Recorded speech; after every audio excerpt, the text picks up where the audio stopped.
can you blame Kane? Can you honestly imagine anyone else in Kane's position being like, yo, double lift? I don't think we should be playing around bot side. We should be way more mid lane focused. We should be way more top lane focused.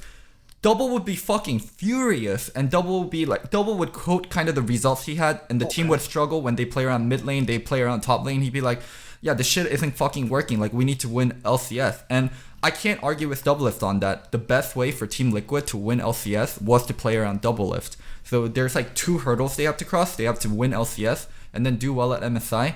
And not playing around Double Lift in LCS seems ludicrous. It seems so fucking stupid. It's fucking Double Lift. So it's a weird catch-22 situation for the TL coach, where if I play around Double Lift, we'll win at LCS, or we'll have a great shot at winning LCS, and it's probably our best approach. But if we play around Double Lift when we get to International, this isn't the strategy. This isn't the right way to approach International.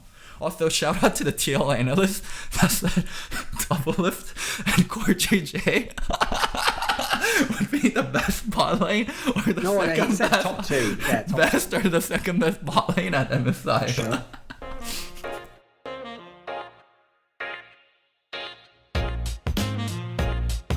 Right, this is going to be episode 55 of Listen Loco.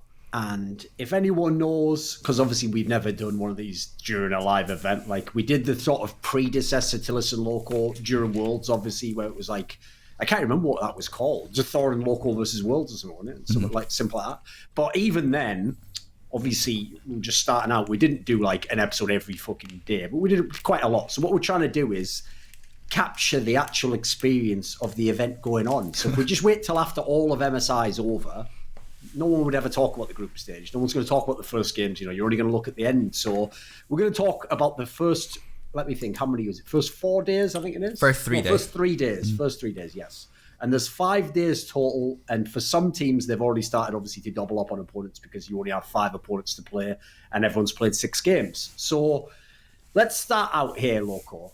What we have to do is, yes, we're not going to discuss all the matches for start off. We'll do the usual approach. We'll discuss teams, and then if you have a certain match you want to talk about, we can go into that. But one of the things we need to do is, as we discuss the teams, explain what the context was. Like, what did we expect coming in for this team? What do you think of how they've done so far? So I actually think the most interesting team to start with, Loco, in terms of like defying expectations, is SK Telecom. Mm-hmm. Because if you look at it, right, IG's done what most people thought they would do. G2's been very strong like people thought if they had Mickey X. Team Liquid hasn't yet been able to like really show they can beat those big teams. But the team that at the moment is the biggest mismatch from where people coming in thought they were going to be. And since it's just me and you on this episode, where you thought they would be, it's SK Telecom, right? Haven't they come in a lot worse than you expected? For day one, they came in exactly how I thought they would do. I thought they would be mechanically solid. I thought they would do well in teamfight, but I thought they would play way too much around bot lane and draft stuff like Azir and not really play to the meta correctly. So day one, I thought they did exactly what I thought they did.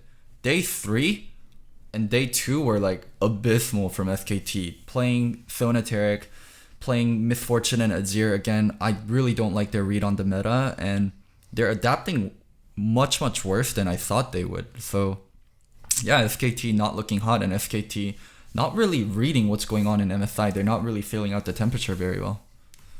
Yeah, that's what to me is so disappointing about this overall performance, just generally actually, is like, think about SK Telecom coming in, right? There was an argument. I thought Atlas did a very, very good job actually trying to make a case for SK Telecom maybe being the best team.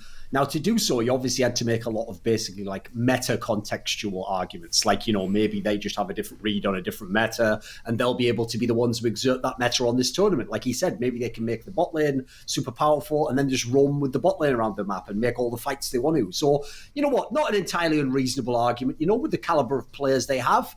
But this is one of the things I think people always underestimate with League of Legends. I always stress this. Every international tournament is all these teams who don't play each other coming together to play each other. So no one really knows what's going to happen there. It's like when you have a UFC fight between 2 fighters who've never fought before. So I'll give you a great example. Everyone remembers the big super fight like a year or so ago was that Conor McGregor versus Khabib Nurmagomedov fight, right? Mm-hmm. And the reason it was such an entertaining concept for a fight was because, of course, Khabib could have done what he actually did in the fight, which is just win with wrestling and dominate completely on the ground. But everyone also knew, even if it was, let's say it was only a 10% chance, there was also a chance Conor McGregor just knocks him out. That really could have happened. So that doesn't mean that like one had the better approach. The point is, there's a lot of possibilities for what could happen. So even though I personally didn't buy that SK Telecom was going to come and like revolutionize the game or show that they were like the only ones that had the right read, there was an argument it could have worked. But the key thing for me, the first topic I want to talk about here, is their approach, which you hinted at to MSI, because this is my big problem here, Loco. I think a lot of fans didn't understand why I was so harsh critiquing Griffin when Griffin lost the LCK final.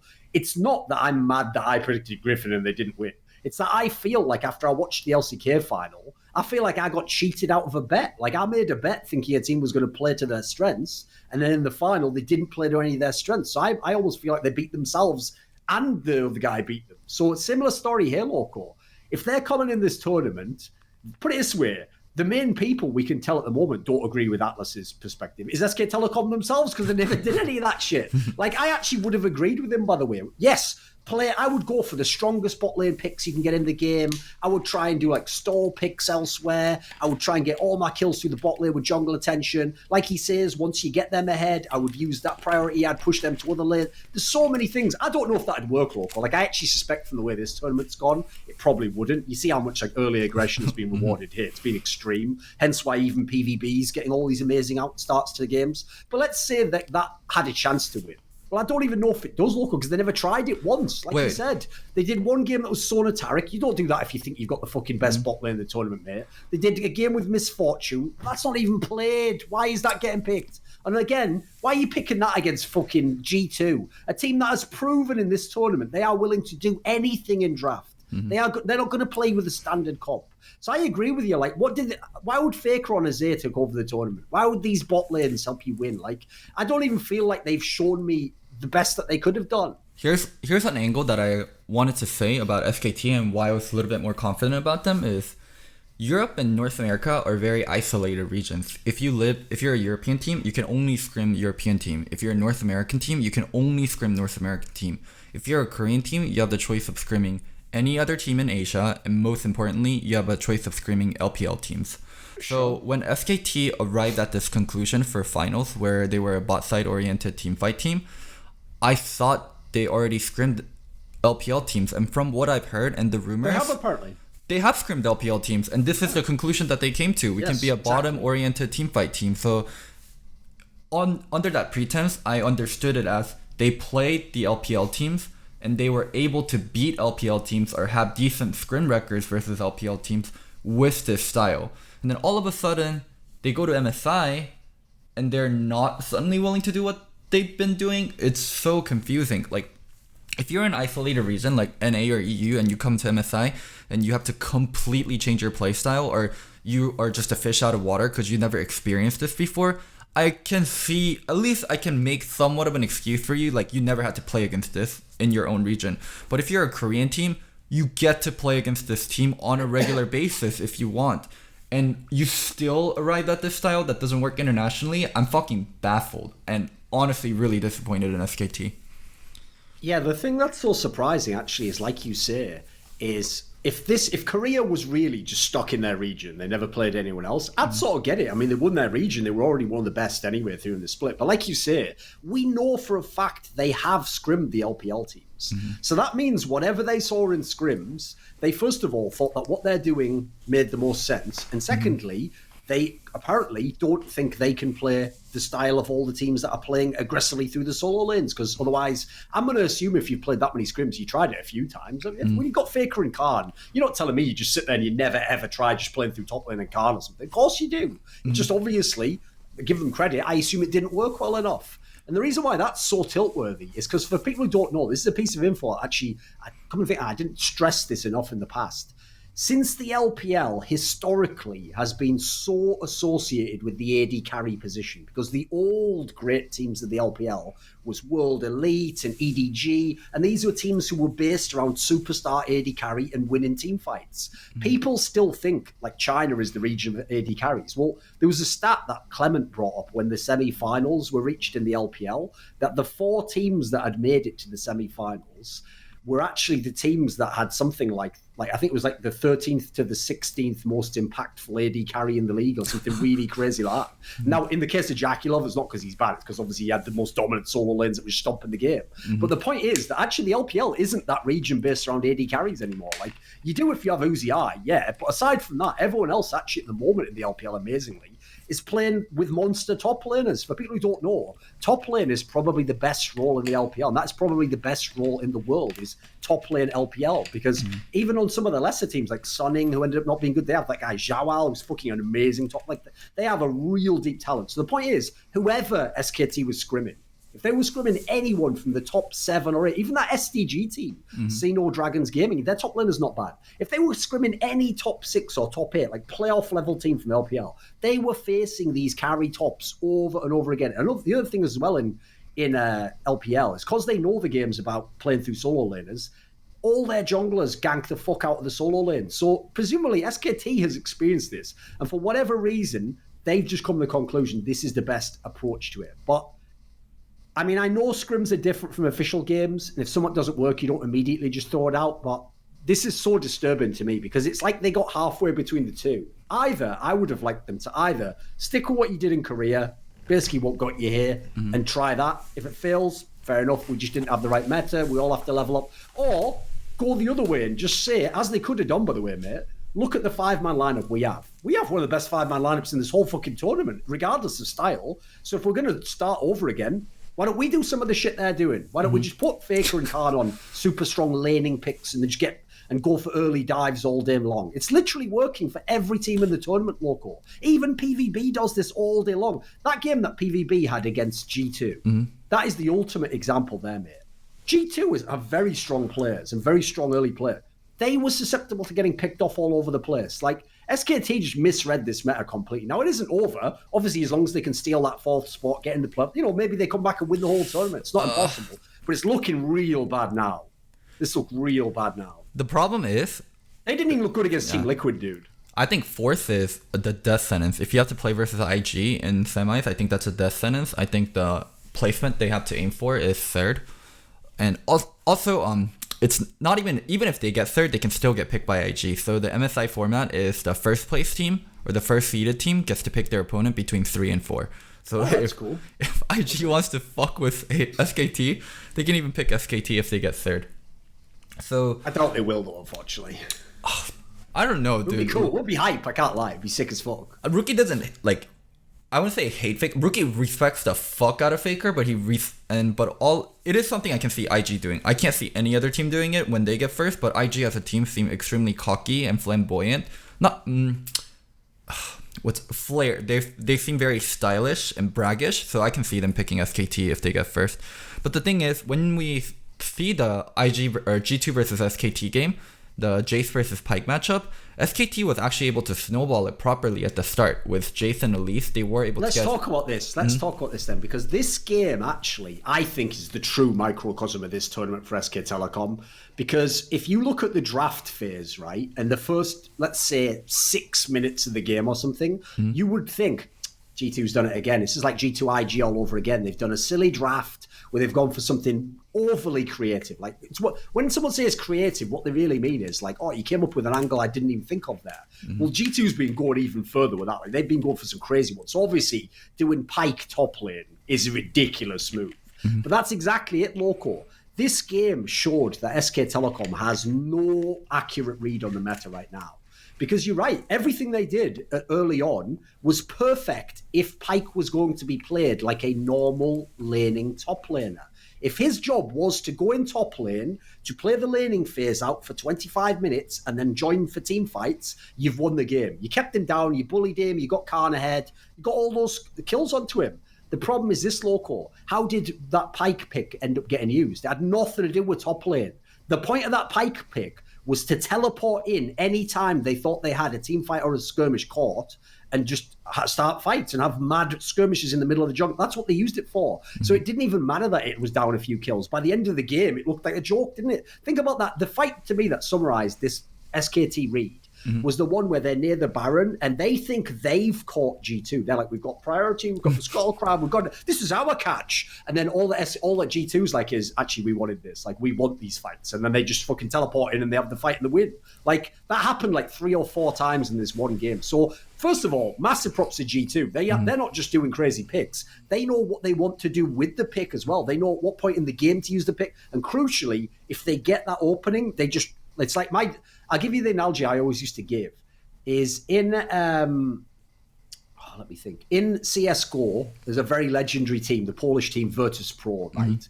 The analogy I always used to give for them is because their style of play was like, it had some strategy, but the idea was no matter what their strategy was, they were just going to like try and be like very aggressive with it. So the analogy I used to give is like, it's not even like they can break the door down. It's like if they bust the door and it's like got even a gap and you're just holding it, they just go even harder because they're like, get in the fucking gap. And they just force the door up. Like, that's what G2 does anytime they get an edge. IG does as well, to be fair. And so if you look at this tournament, all that needs to be said is this, Loco.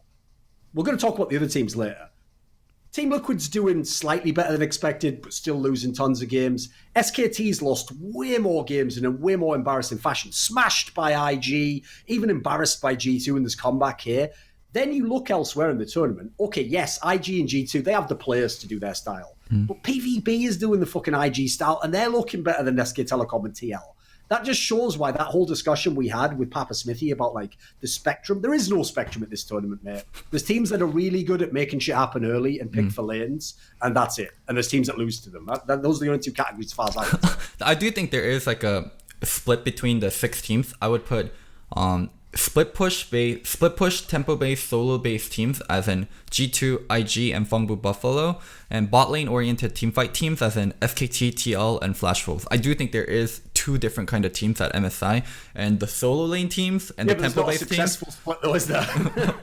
those ones are winning so much more than the more teamfight based bot lane teams. Also, speaking more on the G2 SKT game, like the Pyke pick versus Jace, like Pyke is so fucking dangerous once you can start getting kills and once you can get people lower, but he's really garbage in lane, where if you just keep him there and you're able to poke him down and you're able to just not interact with jungle and it's just Pyke versus you, he's actually a fucking garbage champion.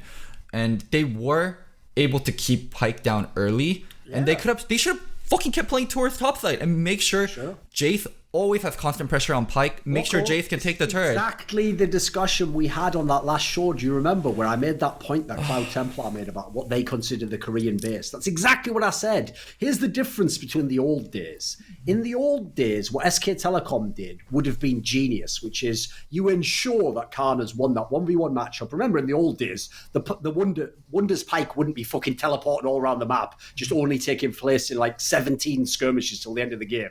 There'd be some more 5v5 team fights. There'd be smoke check, there'd be more actual League of Legends to play in the old sense. So then, giving that advantage to one lane, and then, for example, going elsewhere and trying to spread the advantage would be genius. It would make you so hard to beat. But the problem is, in this meta, that isn't what you do. Like in this meta, if you get that edge, why not just run it all the way up? Because if you smash that guy completely, like if Khan had come out of lane with like 6 kills, well, good luck now finding all those skirmishes against fucking Jace with 6 kills. Like, that would be a win condition right there. But that's not the mentality that SK Telecom has, unfortunately. G2 definitely got a creative lead on SKT. I'm sure SKT never played versus the way they won that game lane. was genius. Like, I won't take that away from like, just because SKT fucked the game up, like, you have to give massive credit to G2. There's very few teams could ever do that. But I agree. Like, SKT helped beat themselves as well. But one thing is, SKT drafted a comp that was so openly vulnerable to G2, and that was just a very fair comp. If you look at the backline for SKT, it's Jace, Azir, Misfortune, 3 very immobile champion, and G2 has LeBlanc, Pyke. They're just so happy that SKT would opt into this. And I don't know, I still think if the tournament started over and SKT kind of got a guideline on what the meta would be, they would be doing a much better job. I'm not sure if it's them being stubborn. I'm not sure if it's just mistakes from leadership level, but the way they're approaching MSI and the way they're adapting in MSI is completely garbage. What'd you think of the Thona Tarek game versus IG, the 16-minute stomp? As soon as I saw the draft, mate, I was done with that already. Like I say, if you really believe, and by the way, I do think they have the best AD carry in the tournament. Why the fuck are you picking Sona Tarek? Because here's what people don't know. Here's the context we have to add here, Loco. Is SK Telecom themselves admitted that they only just like basically discovered Sona Tarek and they saw it in other regions. They've never played it themselves in an official game. Mm-hmm. What's the point? What's the point? What was the point of this pick? They probably got shit on by it so hard in scrims where they're like, oh my god, this shit is so OP, but they think it's the OP shit, yeah. Then you lose why you got there as SKT. You didn't get there as SKT because you played these off-meta strategies and you were playing to topside carry. You got there as SKT because you relied on Teddy to carry you through in team fights. And Teddy didn't even fucking understand Sona Tarek very well. He didn't even go Klepto on Sona. That's the whole point of playing Sona Tarek in lane, where you can earn gold without farming with Klepto and the support item, and then you can get your 2 support items really quickly on Sona and you're really strong mid game. They didn't understand Sona Tarek. They weren't good at Sona Tarek. Sona Tarek is so far away from what makes him a good team, and they still opted into it. It's like getting peer pressured on stage as an international team, and you are one of the favorites. Like, you along with G2 and IG are one of the favorites. You should be the one peer pressuring other people to do what you're good at. Like, why are you getting warped into this shit? Oh my fucking god. It gives me such a headache. I don't even fucking know. Anyway, we'll switch from SK Telecom now. So, by the way, one thing to say though is, I said this on Twitter, so I'll reiterate it here. Mate, at the moment, as it stands just today, at the end of day 3, the 2 most overrated players in this tournament are both on SK Telecom. It's Faker and Khan. Like, everyone was talking about how Khan was going to stand up to these top laners. He's a fucking sick carry top laner. I haven't seen any of that. Been waiting for it. Been watching the fucking matchups. I've not seen any of that whatsoever. And then Faker, all he's done is just fucking sit playing his A, doing nothing. Like, he hasn't even had a chance to do anything that was Faker move. This is just worthless. Dude, for me, I think Core JJ is actually getting shown up really hard into this tournament because a lot of people had him as one of the best supports in the world, and he's not looking anything like that. And for rest of Team Liquid, I don't think anyone had them really highly, so I can't really say. I expected Khan to be this kind of baddish, but I disagree with the approach for SKT more than the individual player strengths. I don't look at SKT and I'm like, holy fuck, Khan and Faker are playing so fucking bad, that's why they're losing. I look at SKT and I'm like, holy fuck, you guys have no direction on what you need to be doing at MSI. Oh, by the way, one other thing as well. Like, I won't call him out for the games because generally it wasn't like a big misplay I saw or whatever, but especially in that G2 game, fucking hell, how many times was Mata just walking into the fog of war, just getting face checked into 3 guys? That's what I mean, Loco. The way the game played out showed that at every step of the game, if you'd have paused it and said to SK Telecom with fog of war up on the screen, like, where is G2 now? What are they trying to do now? What are they trying to accomplish? They would have guessed wrong completely, SK Telecom, every time.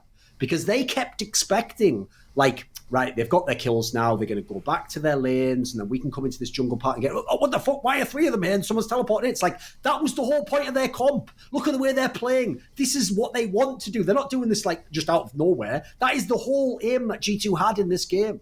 And SKT didn't get that until the very end of the game, basically. Like, it was only at the end they were like, fuck, that's how they won the game. I thought we were going to get a chance to have a 5v5 here. You know, like, when you put, like, birds on an isolated island without predators, and then they evolve in a way where they can't deal with predators, and they just get, like, really fat, and they can't handle any kind of aggression. That's kind of how I felt like the Korean teams, like, they were in an isolated, like, island where they developed their own meta, and then once you release, like, the predators onto them, they just get eaten out. I'll give you an example. The same game, in fact, one of the players I'm remembering was Mata walked up into the G2 top side towards their red buff, right? And he gets caught immediately, and a fight starts, and what happens is, I'm trying to think who it is. I think it was Clid and someone else. They dive onto one of the G2 players, and I think I can't remember who it was. They get him really low though, right? And they let him go, and then they all just run away. And if you remember, they're running all the way into their side of the jungle. They come in through the top brush. They go down, and they get killed just outside the wolves for their side, right? If you watch the way that plays out, they literally end up giving up all 3 of the kills, and they get 0 kills themselves. Now, why that's significant is this. The way that skirmish started, if SKT knew the world they live in right now, the world that IG, G2 and PDB live in, they just go for that kill and ensure they at least get that 1 kill. At the very minimum, right, in the current meta we're playing now, you are in a fist fight in a phone booth. That's what they say in the UFC. It's when you're having a fight and you're so close to the guy, you're both in the pocket, right? No one can dodge. You can't block everything. You're right up close. When you're in that scenario, you know he is going to hit you, so all you have to do is get your shots off. Now, if he ends up knocking you out, he's just a better fighter. You lost. But in that scenario, SKT was thinking like, oh, well, we got one guy caught, but we can still get out because they'll let us go, right? It's like, no, that is not the meta we are playing in. This is the meta where people just fight all the way. Like, that's just how it goes. So, I don't know. Bad sign for the rest of the tournament. Before we move on, final question. What do you expect as the future of SKT for rest of MSI? Like, where do they finish after groups, and do they have a shot?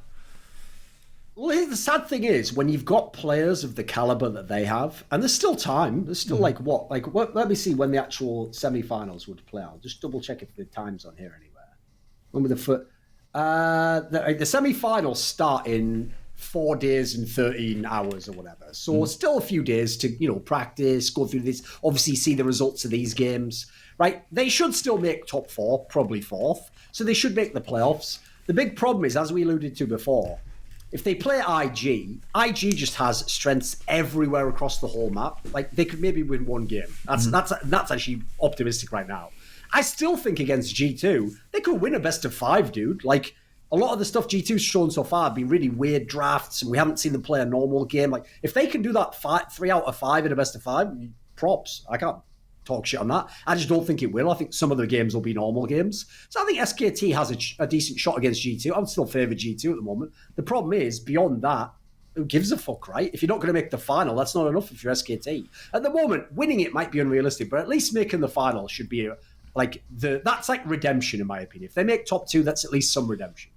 I think G2 shouldn't win. They're not the best team, so it's fair. I think G2 is better than SKT right now. I don't think SKT will adapt, and I know. Sure, but in a series though, it'll be different, I think. So, where I think like the big problem is, G2's core understanding of how League of Legends should be played right now is way better than SKT's core understanding of what they think. I think you can make a case, like Kelsey said. Dude, I actually think, no joke, she's right. G2 actually has the best understanding of the meta of anyone. I think IG just has better. Yeah, players. IG is just fucking insane. Yeah, because it's like when IG does it, they do it in like a disrespectful manner. Like, fuck it, let's just dive on this guy as well and go for a kill. When G2 does it, like, you can see sort of like why this guy's going this way. Like, the coordination is amazing. Like, one of the things they've done in this tournament that I've never seen before is, normally when you do a weird pick, you do like one weird pick and then you've got a concept to set that pick up, like the Wonder Pike pick, right? The difference is, when G2 does a weird pick, they make the whole draft weird so that you yourself can't narrow in, like SKT tried to, and be like, right, so if we stop the Pike, do we win the game? What they do is they'll do like 2 or 3 different weird picks in one game, so you've never played against it, so you have no natural comfort. And then secondly, the part you always miss is, how do all these weird picks interact? Because that's where G2 are geniuses, in my opinion. They get a bunch of super skilled players to do all these crazy, like, champion picks to create all these insane pick interactions in the game, like how these 2 characters come in and how this guy with the TP comes in back. Like, you can't plan for that shit. I don't blame the teams that are playing them. Like, it'd be very, very intimidating to see those drafts and think, what the fuck do they even have planned for us in this one? Normally, when you play in any other year of League of Legends, even if you don't guess completely correct, you could get at least like 80% chance from the draft of, like, I see where they want to play the game. I see that, like, how fast they want to play the game. I see what their win conditions are. You have a very hard time in these G2 drafts even guessing what they're going to do, right? Yeah. For my final predictions, I think it's going to be G2 second, SKT third, and then when they meet in semifinals, I think SKT is going to lose. I turned my back on Korea. Right, what about this then? Let's keep the G2 discussion going then. So, first of all, they themselves, in a way, sort of baited us at this tournament, because, like, if you saw, there was that interview where Wonder said, like, some trash talk to Khan, implying, like, he was going to tilt him. Obviously, Papa Smithy's comment about Wonder being the Western player. The hype for this tournament was like, let's see the battle of the best top laners. Oh my God, the Shy versus Wonder versus Khan. And it's like, I haven't seen fucking Wonder versus the Shy yet. I haven't seen it. Where is it? Like, all I've seen is Wonder doing these bizarre picks. So it doesn't matter. They're winning games, but we haven't seen, like, the actual, like, player strength that we've. Like, Wonder has been in a very weird position in this tournament at the moment. Yeah, where Wonder usually was like the solid rock. They just give him Ryze or Jace, and they're like, you go chill, you go do your thing. Where now he's put on more of the creative picks. It's not that he's been bad with it. It's just we got a different kind of wonder than And they're what we putting him on expected. picks where, early game he's actually behind. Like, he has to survive, or he has to get jungle help, or he has to get through the laning phase. Like, you would expect. Remember, coming into this tournament, this is why actually I thought an interesting point. I can't remember if it was Kelsey or Veteran who made it, where they said that actually people have overplayed, like, the early game strength of G2. It's not like they just, like, dive everything. But people definitely came to this tournament thinking they were going to do that, because everyone would have assumed, like you're saying, that. Like, here's the part, okay, I guess here's the part that hasn't been broken down by analysts enough for plebs to understand, is to a lot of fans, they think to themselves, well, why wasn't everyone just doing this for years, Loco? Why didn't everyone just draft these comps that IG does? And it's like, I don't think people understand how extreme what IG's approach is. Because IG really does pick for the lane, smash you so hard, there is no game beyond that. Like, they get all, like, by the time they come to a fight, not only do they already have better players than you, but those players are fed. They've got the lanes they want fed. Like, that wouldn't even have worked in the past. Like, in the old days, Loco, if someone drafts one of these IG comps that they do now, we're not talking about, obviously, some of the weird ones, like the normal ones where they just give, like you say, Jace or fucking Rise or some strong shit, Akali to, like, Rookie or to the Shy. In the old school meta of League of Legends, unless they completely snowball the lanes, you're loving that game past 25 minutes. You're like, okay, dickhead, you had a great laning champion. Now you can't 5v5. Like, a lot of the IG champions aren't great 5v5 teamfight champs. But the point is, they know their style so well, they don't need to get to a 5v5. There is no 5v5. This is a different world we live in. Yes. Like, this doesn't feel like League of Legends I've seen for the last 10 years. So I actually thought about this a lot, why League of Legends changed so much. I mean, we talked about all the normal ones that everyone already knows, like the green smite, the scythe stone being gone, so vision being less, and turret plating. Like, these are stuff that people already know. But I thought about it more, and I think I came up with a really good answer on why League of Legends changed so much to be about solo laners.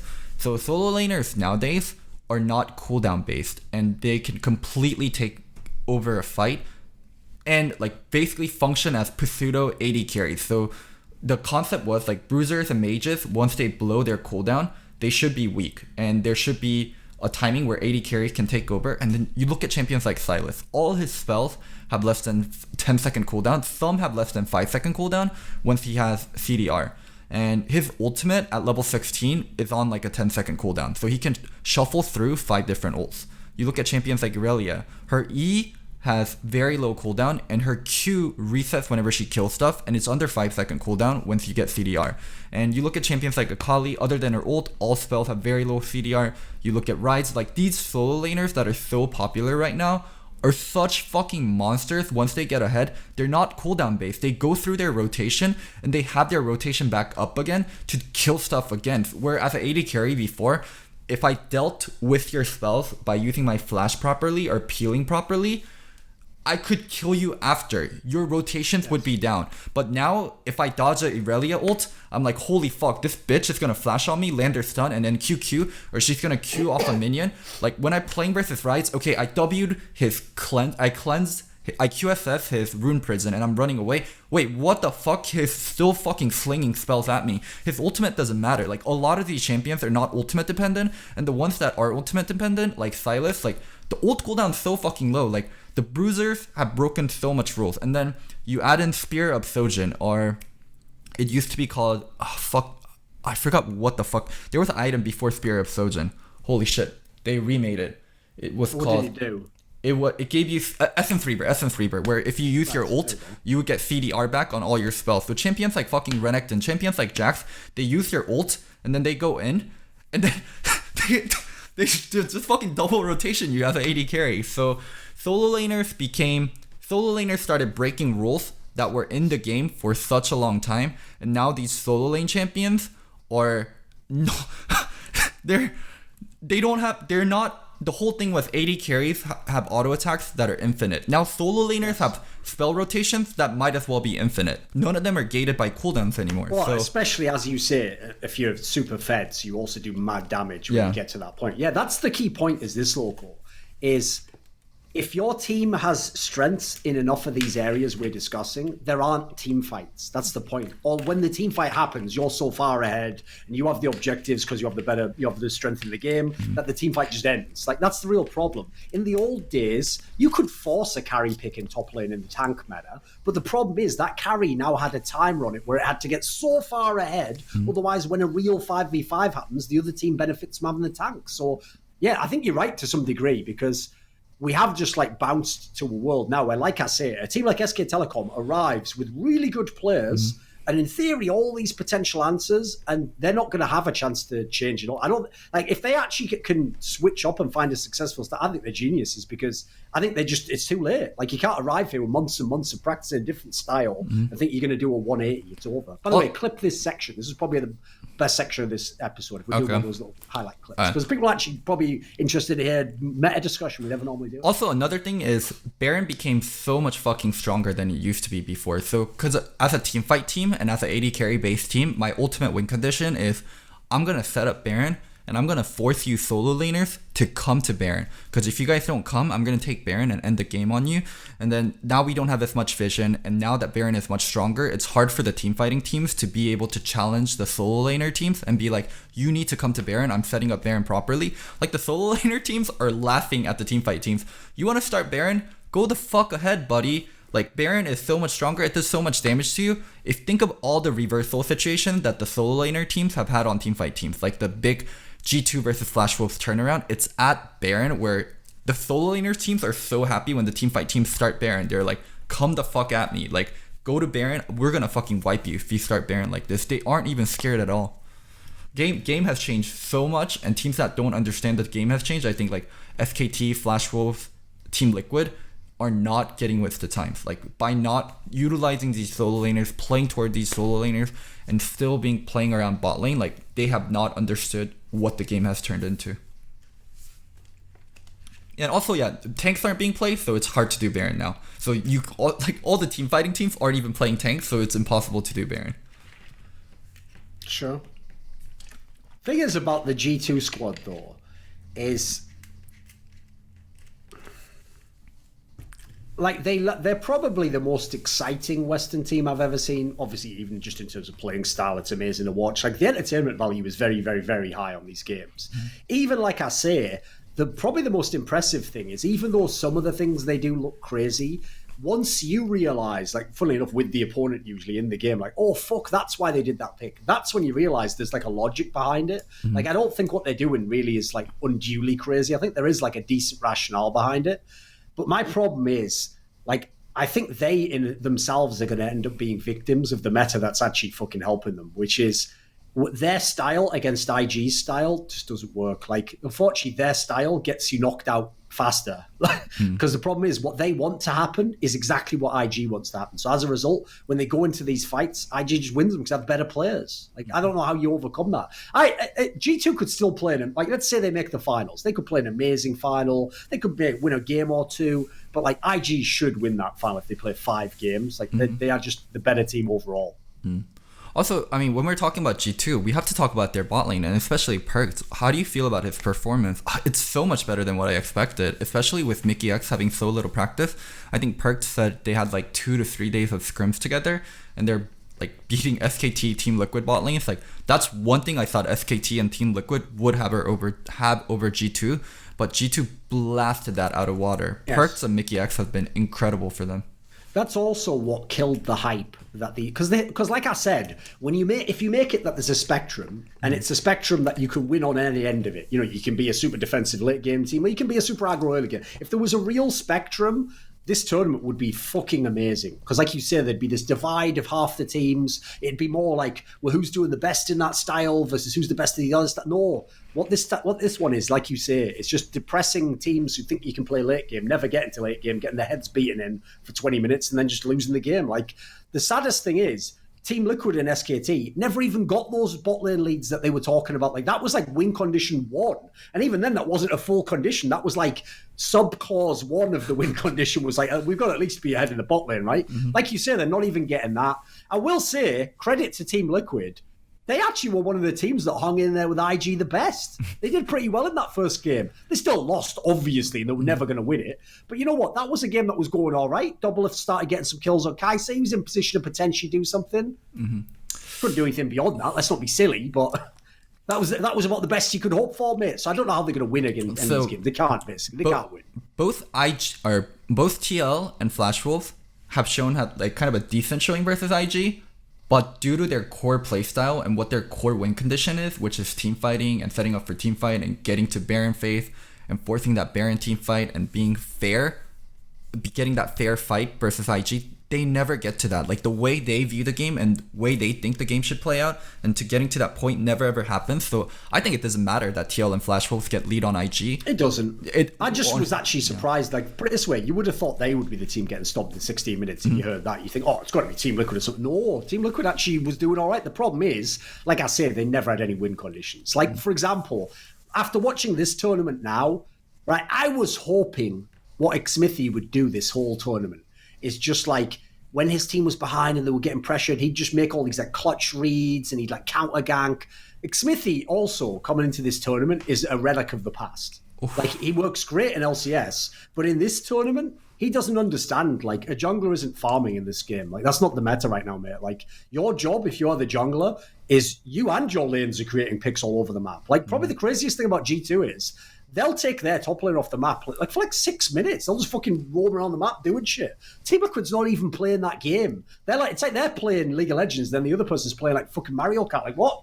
Where'd you get that cart from? Say, oh, I'm just playing Mario Kart. I see ya. Like I don't know that. Like they're in big trouble in this tournament. You just look at the picks that they're doing, and you're like, you don't understand the meta right now. They're playing Sejuani, Trundle. I'm like, Jake, exactly. Team Liquid. Like, do you guys understand? Like, what the fuck is going on right now? Like, look at the fucking picks that are going on. Like, how do you? Like, what are you doing? Like, do you watch the other teams play? So I've actually been at MSI where we had the completely wrong read on the meta. So when I went to MSI, it was actually coincidentally the exact same thing. It's funny enough. So we played really heavily towards bot side. So Lust, I would draft Lust stuff like Thresh, Nautilus, and we would play very bot oriented, and we would give Dire stuff like Gnar and Maokai, and we would leave him on an island, and we would be very, very bottom focused, and we felt like playing bottom focus would win us the game a lot more.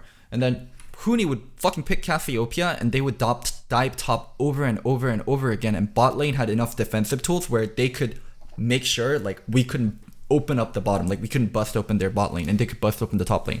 And we try to adapt to the meta, but the problem that we ran into when we were trying to adapt to the meta very quickly was we don't have the skill set to match other people in this meta. Like I can't have Darius play one-on-one with Huni, one-on-one with Marin, and like try to win that way. Like it was just not going to happen. So we arrived at the conclusion like we should just do what we can within the meta itself because we don't have the tools. I don't feel that way about TL. The other champion that people are going on to when Jarvan and Rek'Sai are gone is Lee Sin. Xmithy plays so much Lee Sin in Spring Split, and I know for a fact Jay can play Lee Sin, and the fact that TL's opting into stuff like Sejuani and Trundle fucking baffles me, because they have the tools to adapt to the meta somewhat, and they're not doing it at all, and they're just opting into like other... It's just so frustrating to watch, because I felt like for us, TSM, when we went to MSI, we didn't have the tools to adapt because we didn't have the players to. I feel like TL is at least a bit more flexible where they could adapt a bit more and they could have a better showing. I also think this is another problem that teams like Team Liquid particularly, because like you said, some of their picks across the board just aren't what other people are playing. Like this is another problem that's like a meta problem that you have to think about. Think about the game as a whole. Here's the problem, right? One of the things that happens in draft that a lot of fans never understand is they don't understand that sometimes a coach takes a pick for one of his players, not because the player plays it that well, but because you play it just well enough you can make it work. And crucially, you take it off the board for the other team. Like, remember, we used to only have 3 bans. You have 5 now at least. But even with 5 bans, you can't get everything that can ruin the game for you out the game. So one of the problems to a team like Team Liquid, and to some degree SK Telecom is facing in this tournament, is when you play IG and you play G2, you not only have to ban them and worry about what they pick because they flex so much, like G2 the entire map, but obviously mid and top in IG. But even worse, after you ban them, you aren't even able to take their power picks. So that means that like they either just get power picks even when you ban the like. I'll give you the example. After that Akali game, you know there was actually idiots who were like, "That's why you ban Akali." It's like, what are you even on about? That's not even the biggest fucking ban in the game. Like, it's not. It's like, you know, if you saw it actually when Team Liquid played TSM, you can give fucking TSM a Carly. It's not the end of the game. The point is there are so many strong picks that when a team like Team Liquid or SKT plays a team like G2 and IG, they are automatically going to have at least one or two things that look OP because you can't take 10 things out of the game. The thing is, okay, so I earlier talked about Xmithy wanting to play Lee. I do remember he did play Lee in the Flash Wolf game, but he wasn't very playmaking at all. It's also not just about champion. You have to adapt to the meta that's going on. And if you talk champions for Team Liquid, it's a really slippery slope. Okay, they lost because they had to play Akali versus a Sylas in the G2 matchup. And then they played the reverse versus IG, and then they get stomped. And then I think there was a team where with LeBlanc Lissandra, TL played both sides and still lost both sides. And then when Xmithy's playing Lee, he's not playing Lee very well. It's not just champions too, like they have to adapt to the meta. And you know what the most fucking annoying thing is? And you know what drives me fucking crazy? I had all these criticism for Team Liquid in the season. During Spring Split, I called TL one-dimensional. I said TL doesn't play around topside enough. I said TL doesn't activate Jensen enough. They don't play around mid lane enough. Xmithy isn't aggressive enough. He's so controlled. I said all these fucking things during the split, during NA split, and all the TL fans and pretty much everyone in North America is like, Loco's a fucking Team Liquid hater. TL is not one-dimensional. Like, TL can't play carries when they want. TL plays to bot lane because it's the best style. Like, no one... My problem with it is I go to Team Liquid subreddit and this is all they're fucking talking about. TL is one-dimensional. Why don't we play to topside more? Why don't we play more aggressive solo laners? Like, you fuckers were telling me that TL could do this during the regular season. I called them out on them not being able to do this, and all of TL subreddit fucking were burning me like a fucking witch. Like, cause like he's fucking speaking lies. Like, what the fuck are you talking about, Loco? You're such a fucking hater. I'm like, okay, I'm just a hater. Like, I'm just fucking pulling shit out of my ass. Like, it's so fucking dumb now that you're saying the exact same thing I've been telling you for the entirety of Spring Split. Here's the problem with all that though, Loco. I agree with you, by the way. Like, that's all legitimate criticism. Obviously, it's stuff that Team Liquid didn't overcome in the split. But the real problem is this, Loco. They're still here. They're still at MSI. They're still won LCS. That's actually if you want to make this a quick side digression, what this tournament shows, I realise, by the way, for context, a different patch has come out since then. It's not the identical meta. Like, for example, everyone isn't spamming Lissandra in every fucking game. So they have changed a little bit, but still, it's still basically the meta that happened in the playoffs and during the LCS. So the real question is this. When you watch this tournament, fucking hell, it makes you look down on teams like TSM and Cloud9. It's like, how the fuck did you guys, with your solo laners, not do this? Like, aren't you watching this going like, what the fuck were we doing for a whole split? You know, like, Cloud9 especially. They played Ornn in Game 5. They played Ornn in Game 5. That's exactly the thing. Dude, for my money, I told you, Cloud9 was the team that could have done it all. They had pieces on every position. They had a great coaching staff. They had a core that had been together for a while. They're the team that should have done it, if anyone. So even though I agree with you, those criticisms are all valid against Team Liquid. The real problem is, if anyone else had been able to know what you were talking about, they would have just stopped Team Liquid in their tracks, and no one could, unfortunately. So Team Liquid and SK Telecom both basically got to this point, and Flash Wolves to some degree, got to this point thinking, no, our style is fine. And it's like, no, your players are fine. So you made the style that isn't that effective work in your region, but now that you come to an area where everyone has as good or better players, we're actually discovering your style's whack. It just doesn't work, I'm afraid. I mean, it is really hard when you're getting all these positive affirmation. Like, you're winning the split. You're literally being crowned the best in your region. How can you look at yourself and be like, what I'm doing is wrong? I need to change myself. I need to be better. Like, when you're getting first place, you're literally first place in the split. I would say it's the difference between being... to me, though, that is the difference between a really good player and a great player. Is if you are someone who becomes the best, even if just in your region, and you go, cool, I'm the best. As long as I stay the best, that's fine. That's a really good player. A great player is the guy where he doesn't even have to ask that question, Loco, because even if he wins the game, he goes, could I have done anything differently? Or, for example, a great example of something that people who are very intelligent do is you look at a game and you see a game you won and you go, you know what, I actually won that game, but now that I look back, these were the wrong decisions. And even though I won, the result was right. I actually shouldn't do that next time. And so you can stop, like, you can basically stop a mistake happening before you have to lose from it. So I agree with you. 99% of people can't do that. And most players are very young. This is more of a coaching staff thing. But as a coaching staff, you tell Double Lift. I would, no, like, the guy I would be calling out is Kane here. I would be saying, like, come on, mate. Like, why? Is it me or did Dorian lag? Oh, you lag for a second. I'm here. Okay. Hello. So, can you blame Kane? Can you honestly imagine anyone else in Kane's position being like, yo, Double Lift, I don't think we should be playing around bot side. We should be way more mid lane focused. We should be way more top lane focused.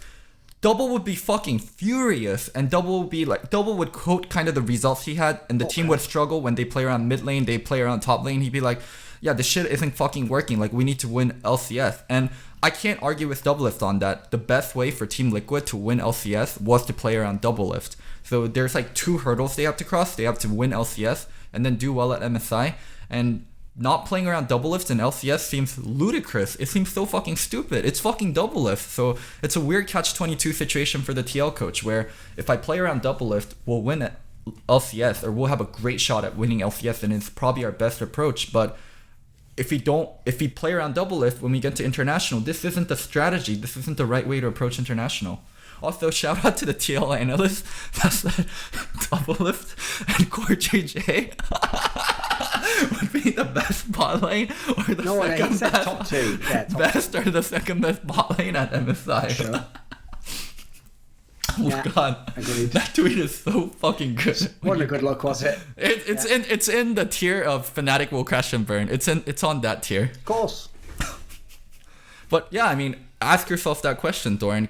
Could you, as the TL coach, go away from something that would give you so much results within your scene to make sure you have better chance at MSI? This is actually a reason why I think that, like, okay, this is an opinion I have that might even be quite controversial, is I actually think that the reason why coaching in esports is taking so long to develop is because it's just something completely new. It's like nothing we've ever had before, because if you look at it, right, I can't even blame someone who's the coach if they run into these problems, because no sports coach has this. Like, I don't get, like, I'll give you an example, right? So last season, the Patriots in the NFL, their main strength was running the football. They had that Soli Michel guy, and they would just run the football, and that's how they would win the game, right? Imagine if next season, it's just like, right, the fundamental rules and the mechanisms of how American football play have just changed overnight. Sorry we couldn't inform you guys, but basically now running the football is the least efficient way to play the game. Oh, the catch is a catch rule where they changed that. Well, yeah, whatever it would be. And roughing the passer, exactly. yeah. Now in this scenario, you either have to go, right, well, wait, fuck, the problem is I built my team this way. So do I stick with my strength? Like, do I give my best player the ball? Do I go to what everyone else is doing, but maybe I don't have the pieces to that? Would that still work enough to make me be good? Like, it'd be a really tough puzzle to go through. But that is basically what we're asking the Team Liquid coach Kane to do. What we're basically telling him is, even though the best player on your team is the AD carry, and he's literally the MVP, and he's been winning splits for you, this split, you have to almost ignore him, tell him to play like fucking Season 3 sneaky, and his job is literally just like lane and then join us later in team fights. So you're honestly utility AD carry. Like, that's a tough sell. And also, it's not like like I said, it's a new world. No one else has to do that in any sport. So I agree. So you have to get with the times and learn your field. So people should start doing it to some degree, but I don't know. This is a tough one. You don't even know. You don't even know until you go into the split. Like, Riot doesn't have an announcement at the beginning of 2018. 2018 will be a solo lane focused meta. We're going to give a lot of tools to the solo laners, and bot lane, get ready to get fucked. They don't tell you that. They just tell you, hey, welcome to Season 9. And then you're like, okay, I'm in Season 9. Like, I want to put together a roster. Imagine for TSM, when they picked up Broken Blade, it was a tank meta throughout all of the season. Like, TSM would get it fucked. TSM would be absolutely fucking fucked, and TL would be having a heyday. Like, they would be even more dominant. Griffin would be loving it. Yeah, there'd be a whole bunch of teams. So Riot doesn't tell you what the meta would be. The teams build their roster, and then you sit down, and then you try to figure out the meta. Oh, it's fucking crazy, like, how little teams can prep for the season due to how much the game can change and how unclear Riot is about things. Yeah. So, and also, unfortunately, this just happens to be a meta where there's not a lot of wiggle room. Like, that's another thing. In other metas, I personally am of the opinion that you normally should play around personnel strengths, like who your strongest player is. So in a different meta, playing around Uzi or Doublelift would be the right move if you have those players. Problem is, at the moment, like, the game is so extreme with how it's favouring this early game that you can't get to the point where Doublelift and Uzi become star players. And as you've actually made with your point earlier, they're also not as effective even if you get there. Like, even if you got to a 40-game team fight, it wouldn't be about, like, let's just see Uzi, is he going to make it? No, he'd get deleted in like 2 seconds, wouldn't he? Here's what would happen if RNG played a team fight now against fucking G2, is Uzi would be trying to do that shit where he's like, right, I've killed the main threat, got the mid lane, but then 1 second later, the top laner would just jump on him, or their weird fucking support pick would be something that had a utility you'd have too many threats all over the place. Like, whenever I describe to you how, like, players like Forgiven could just break down a whole team fight, you wouldn't be able to even do that now. Like, there's just too many options. There's way too much elements. You're not just saying, watch him or his attack. No, there's 50 things happening at once. No, like, as AD carry, one of the most important skill set was watching people use skills and then playing aggressive when they use skills. But now that window is so tight because of the cooldowns are so short, so there isn't really that playing window. It's just be aggressive and get out damage, and if you die, then you die. That's the best way to play AD carry a lot of times. Also, going back to TL, what'd you think of their loss versus Flash Wolves?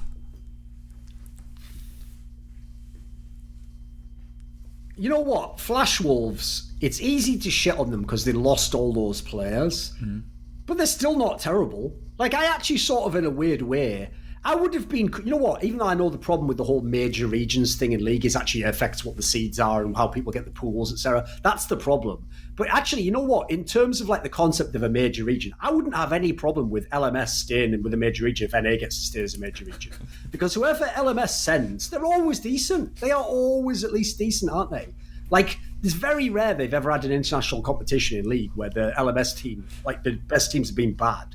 They're normally decent, at least. So I actually said to Flash Wolves, fair play, they well have gone above and beyond my expectations. Like, I told you, I thought they maybe had, like, a mild shocks, at least have, like, Hanabi's not bad, Betty's decent, but this game was pretty legit, actually, they won, I think. They haven't been good generally, but this game was good. Flash Wolves and TL play the same style, and when you play the same style, bot lane matters so much for both teams. When TL bot lane fell behind, it was really fucking hard for TL to come back because they don't have the solo laners popping off, or they don't have junglers making plays, so it's just so oriented around bot side. So both teams are like, okay, we'll play team fight, come at me. And do you remember the fucking Jensen Go guy where he was like, what do you mean TL has the best or the second best bot lane? Like, I was like, yeah, I mean, SKT and G2, or not, SKT and IG probably have better bot lane. He's like, no, sure. LMS, Betty is actually better than Doublelift. I'm like, I'm not too sure about that. Here's the problem though, Loco. There's another factor at play there. So remember, top LMS teams sometimes scrim LPL teams. So they are doing the same. By the way, here's the sad thing, right? The reason why I memed on the Team Liquid analyst guy is because just the way he said it was in such a silly manner that it was so memeable. Like, you know, like, even his picture on Twitter is like some smug face, like, and then he's just there. And then it's just him saying dumbass tweets like, I think we're not in the best. And also, he made the classic mistake, Local. This is a tip for everyone on Twitter. He made the classic mistake of being snarky about how he said it. Well, that's like a red rag to a bull. That's just challenging people to definitely dig up that tweet when you then lose the game and be like, this aged well, big oof, yikes. Like, that's what all the, like, 12-year-old kids out there whose balls haven't dropped yet are going to immediately do because they have no other way to excrete pleasure into their brains through chemicals. So they're going to do that. But you have to realise, this is not an exaggeration. And you can clarify this if you want. Mm-hmm. Most analysts in major regions have similar opinions that would seem wacky to people not from their region. Mm-hmm. Like, I guarantee there's some guy out there in NA who secretly did think that if TSM, and by the way, not an idiot, like a guy who's a coach of a team or analyst or something, who thought that if TSM went here, they would have beaten G2 or something, you know, like they had the tools to do it. That's because in their region, they're seeing all these scrims. They're even seeing sometimes scrims between regions, like I say. So the LMS ones are all thinking, well, I've seen this guy play against IG and he actually did well in scrims. So they're all like, oh, they're doing the same thing. Mm. They're extrapolating what the potential peak of the player is. And then unfortunately, because can't acknowledge their bias to their region. They're granting the potential, Here's the difference. I might say, I think Forgiven could beat Uzi, but that's like he could. I wouldn't say it would happen because I think Uzi is a better player. If I did the same thing they did, I'd look foolish 24/7, whereas I only look foolish occasionally in a calculated manner and for money on camera. What do you think about fans saying TSM would do better than TL at this tournament? Or Cloud9 even? Oh, I had a similar opinion on that because here's the problem, Loco. Coming into the tournament, I almost understood the TSM angle because the angle was like, well, TL just doesn't have the playing style to make this work. The problem is, that is correct. But I'll tell you something else, Loco. TSM doesn't have the playing style to make this work. TSM, their style would have played right into the hands of G2 and fucking IG. And worse than that, I said this on Twitter, PvB, I guarantee you would have won at least one game against TSM. PvB was playing... TL are really good peasant killers. TL are really good at beating teams that are worse than them. They're very solid at that. Where TSM can have very swingy, like really good games and really bad games. They're definitely the teams that can drop to wild cards. Here's the thing I'll give you, okay? I'll grant this to TSM fans. Unlike Team Liquid, there is some alien world. It would be a very low chance. Maybe we're talking like a 2% chance here. There's a 2% chance that TSM could have done this, like PvB was starting to against every fucking team. They could have gotten off to a start like that. So basically, if you play a game like that where you get to the kind of leads that PvB gets, you're going to win a couple of them if you play 100 or something, right? You're going to close a couple of those games out. So even though PvB didn't close in those games out, TSM could have done that against G2IG once, maybe. But that's a very small chance. And the big problem I have is this.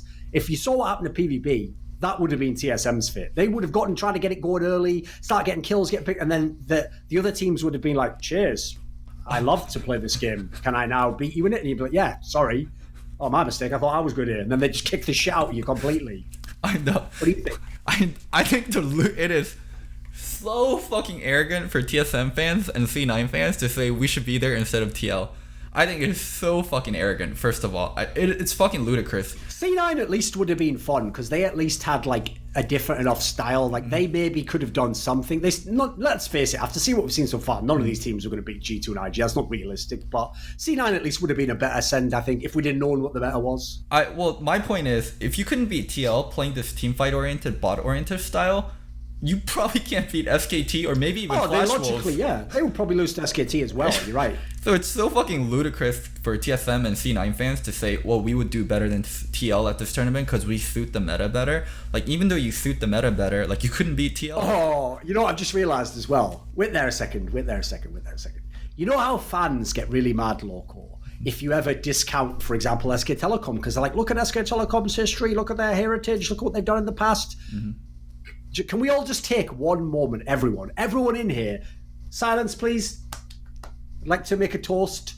This is to the TSM fans who, when they didn't even qualify for an international LAN, for an organ franchise that might be the worst in the history of League of Legends, dollar for dollar spent at qualifying for international LANs and then bombing out of said international LANs without winning the relevant games, sometimes either against lesser teams and wildcards, you have the gall to say, yeah, but look, I know we fucked up 15 times before, but the one time we didn't go, oh, that's the time we would have done really well. Fuck you 1000% TSM fan. You absolute scrubs. You are the fucking scrubbiest little motherfucker. You're the guy who just sits there, right? And then you're like, yeah, what I would have said to her was, it's like, you wouldn't say shit. Sit down, Poindexter. We're in the game. You're just watching.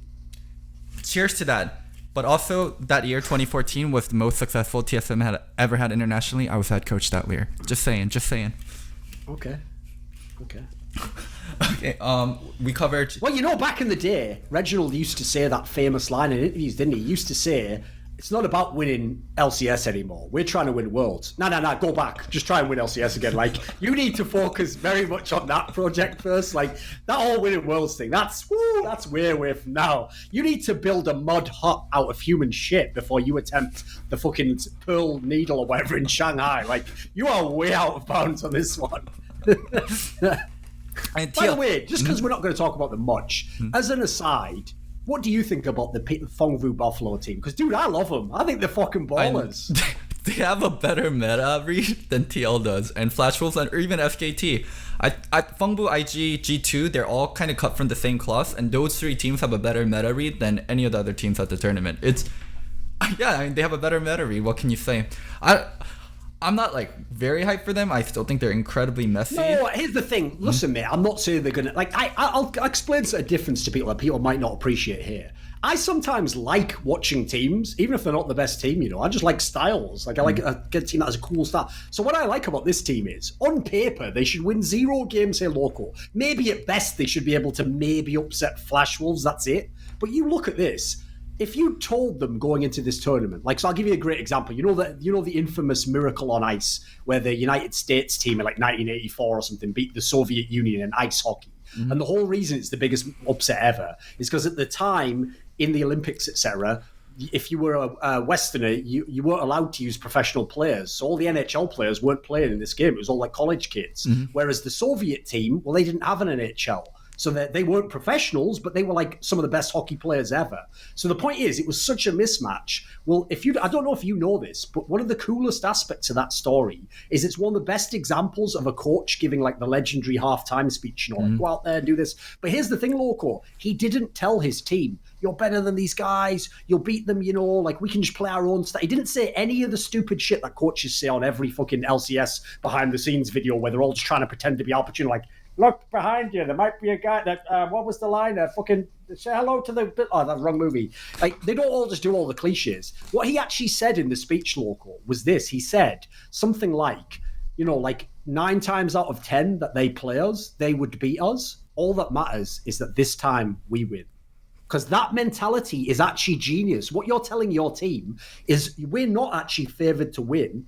So we have to fight. It's like fucking Avengers. We have to find the one way we could win. Yeah. And whatever that is, do it. So you know what? Fengbu Buffalo, let's be real, they have no way to win. They're not going to win these games. But they're fucking finding a way that looks good. Think about that G2 game where they were like 10 kills up or something. That was amazing. The amount of picks that they created and the amount of crazy action, but then executed was so impressive. Now, I can't expect them to win because once you get beyond the first part, you have to win as a whole team. You have to understand macro. They have no macro understanding as far as I can tell. But fair play to them for at least giving themselves a chance. Dorian, pretty cool story all in all. How dare you spoil Avengers? People didn't know that the dusted people were going to come back. People thought Marvel was going to fucking destroy their billion-dollar franchises. I never said that they did come back. All I said was that there was one way to win. So you've just spoiled it. You just said that all the dusted people... I can't believe that, Loco.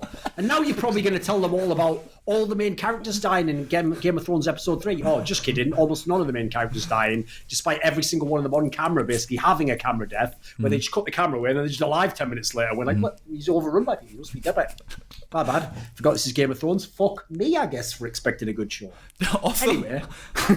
Another great example of Let's that be is... real. Everyone in the chat right now, you would literally all watch me talk just about Game of Thrones for an hour a week. We should do that. I love Game of Thrones. Well, I am sort of doing that. Actually, the show I'm doing next after this with Richard is sort of like that. We're doing a show that's about pop culture and non-esports. Oh my god, invite me. I'm so down.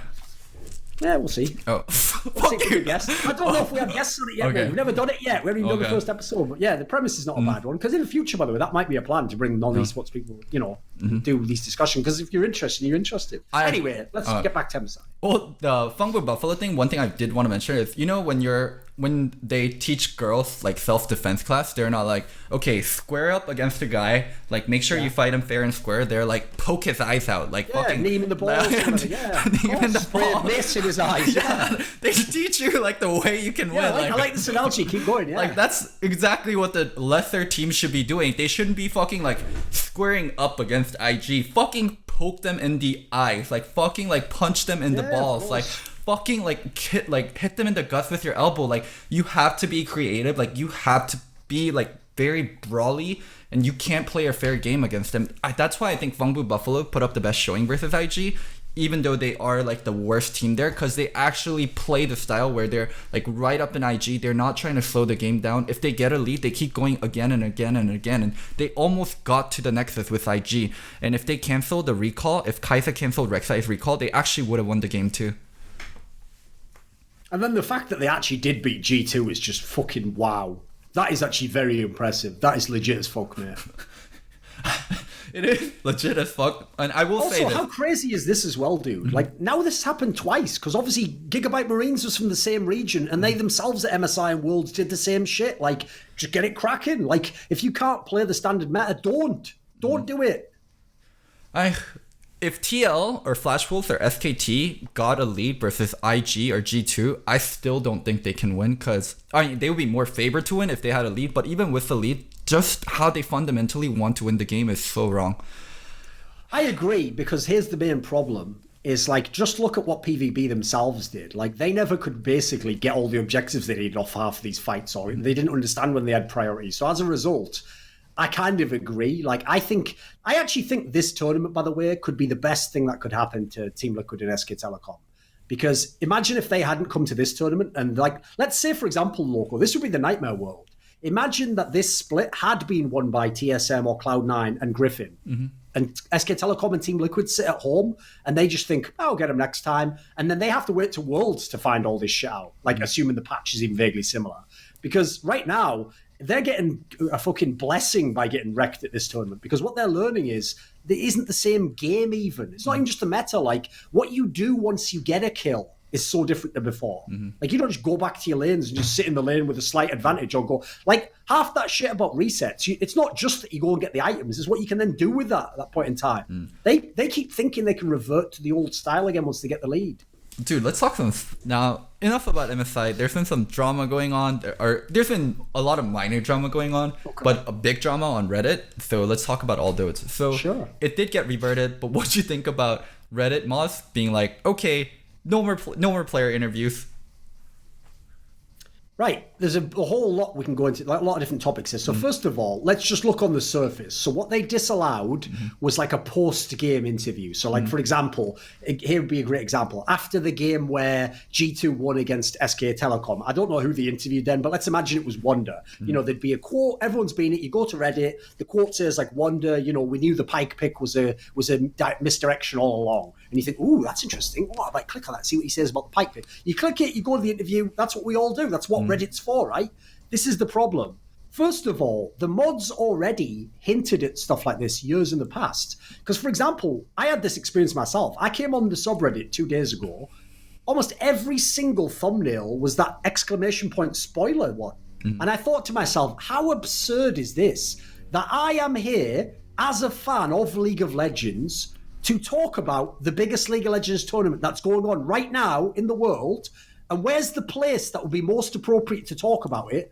On the League of Legends subreddit with the other fans watching it. And yet we're all basically not allowed to have the thread have a thumbnail or know who won the game from the thread, so that people who don't want to watch League of Legends right now and talk about it, they don't get the game spoiled. I understand why, like, a subreddit called, like, r/electronics would have a rule about spoilers from, like, fucking Game of Thrones. But, like, the Game of Thrones subreddit wouldn't have that. That's where I go to talk about Game of Thrones. So already, the fact that we even accept the rule where they have a 24-hour spoiler window is insane. Because you know what the most appropriate time to make content about a massive event is? Within right 24 now, hours right after. Of course, yeah. That's exactly when you want to see a video, an interview, an article, amazing column, me one of my videos ranting about. Of course you want to see it. So already, that sets a bad precedent. And that's what they're already catering to people who aren't the main users of the sub. So then you come to this angle, which basically, Loco, the debate comes here, which is how much of what should be on League of Legends should be esports or should be just the game League of Legends, right?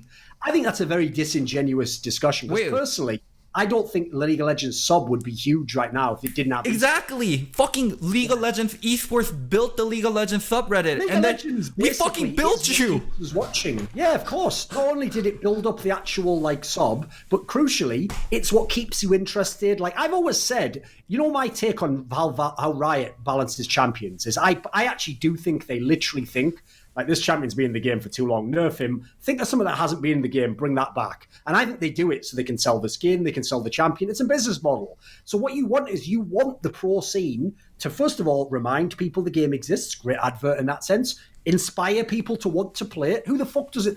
You know, the joke everyone makes. When, like, for example, when you saw Pike top lane, the joke he'd make is this isn't Loco. Like, well, solo queue's ruined for the next week. Because, you know, like, a 900 dickheads are going to go in and try and do Pike top lane. Like, esports is also what kept most of us playing the real game. It's a great advertisement and way to keep us interested because it changes how we think of the game, changes that we're hyped up to what. So the idea that like esports is some side thing is totally disingenuous. It's not. It is the main driver of League of Legends as a game, in my opinion. If you look at games like Fortnite, PUBG, I think as a casual game, it'd be a way smaller game without such a vibrant esports scene. So to me, esports is what makes it. Secondly, this is the worst part about it, Loco. The implication of like, esports content creators shouldn't dominate.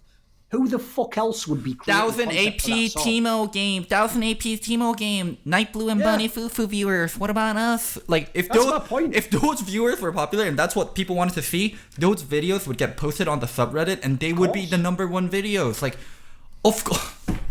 Oh my, like, it's not like the fucking content is quality right now. I've even subbed, because for people who don't know, to put stuff on Reddit yourself, you have to maintain a ratio. So I've even posted some of Loco's VOD reviews to the subreddit, and they don't get upvoted.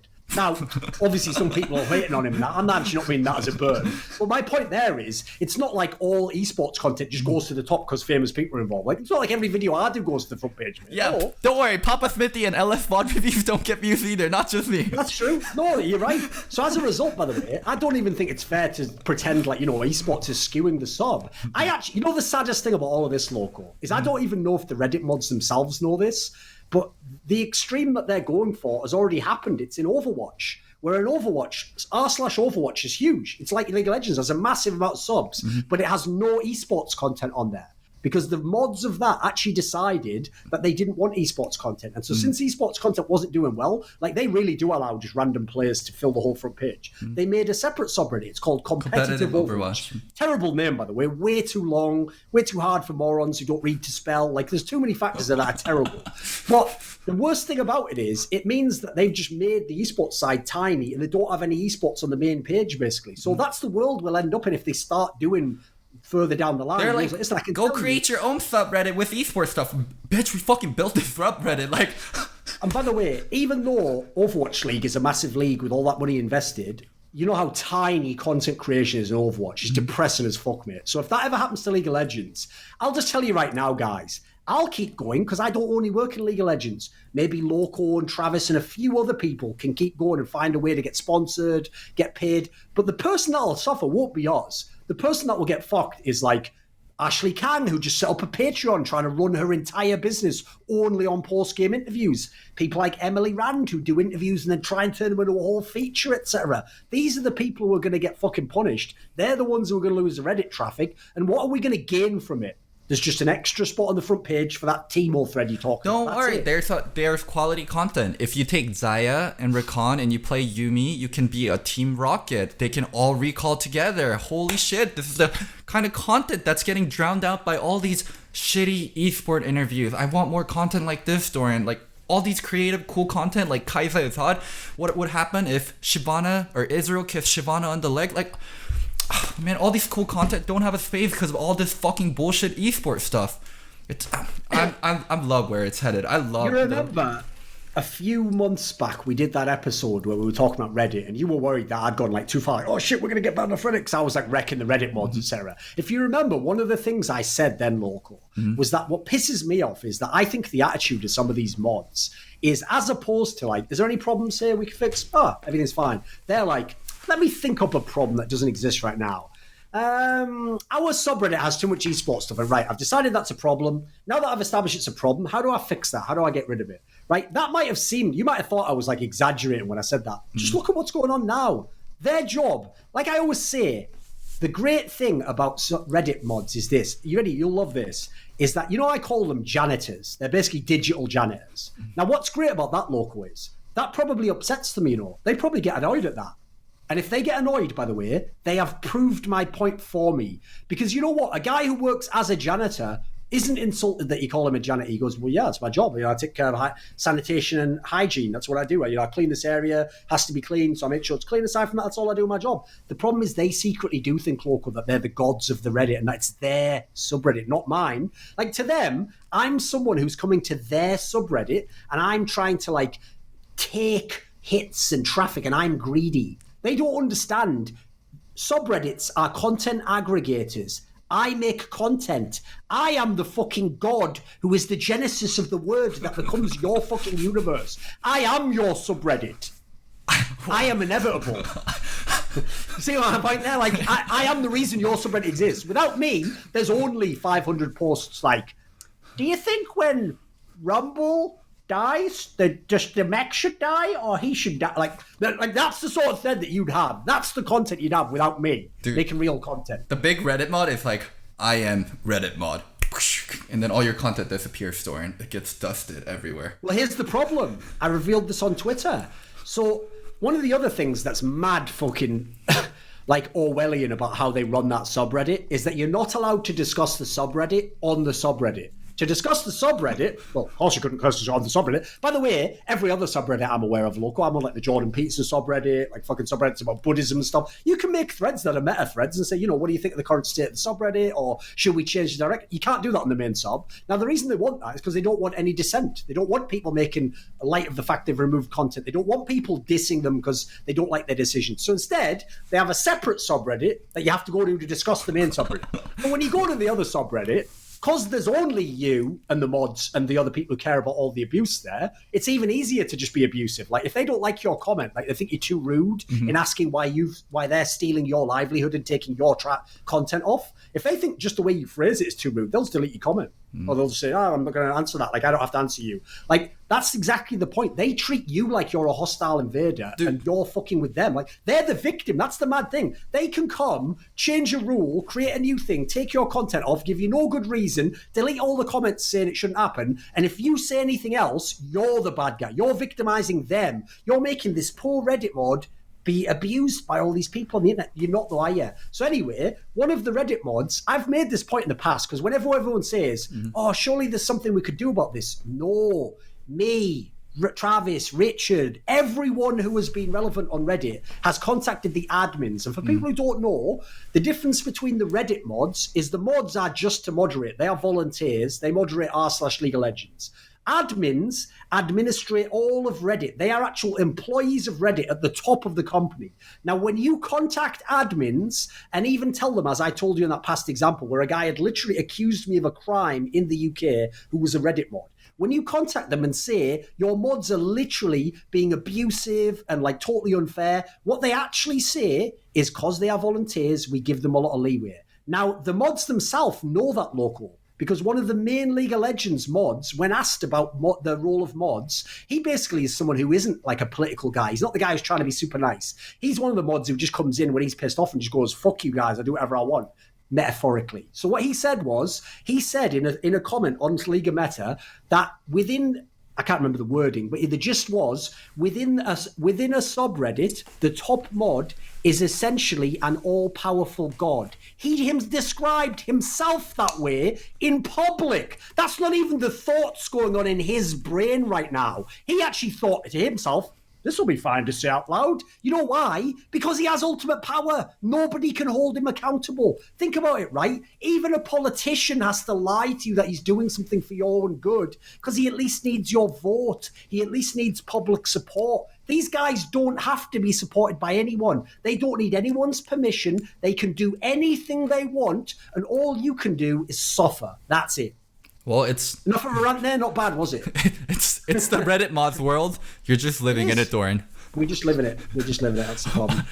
Also, other drama. So recently, Soaz called out. It wasn't even a call out. I guess someone asked him a question. I didn't see this. So basically, someone asked Soaz a question on stream about LS. Like, what do you think about LS? And Soaz said, oh, LS is pretty knowledgeable, but I don't think he's a good teacher. Also prefacing it, it's not word for word.